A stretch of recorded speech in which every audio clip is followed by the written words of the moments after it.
I have a pair of blank projects. One of them I included starter content, and the other one I didn't.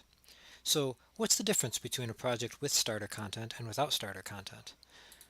As we can see, without starter content we have about 6 megabytes. With starter content we have about 600 megabytes. So that's quite a big difference, 2 orders of magnitude. Now that becomes really important if we want to do something like push this up to GitHub or share it with another user. Now odds are if you're using the starter content, you're probably not using all of it. There's probably only a little bit of it that you want. So what I want to show you here is how you can easily migrate only the assets you want out of the starter content into the other project. Let's say the thing we want is just that handsome chair here. So it happens to be in props. Here's a chair. So I want to copy this over into the other project. I can right click, choose Asset Actions, Migrate. And notice this grabs not just the mesh itself, but everything that it depends on, such as the textures. So I'll say OK.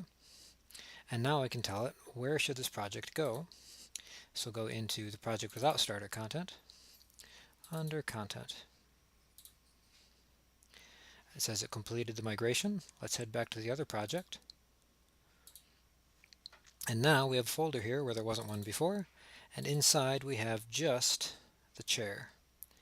And if we take a peek over on the file system, we can see that now we're looking at about 10 megabytes, which is a far cry from the 640. Now this technique of asset migration will work no matter you're dealing with starter content or any other project content.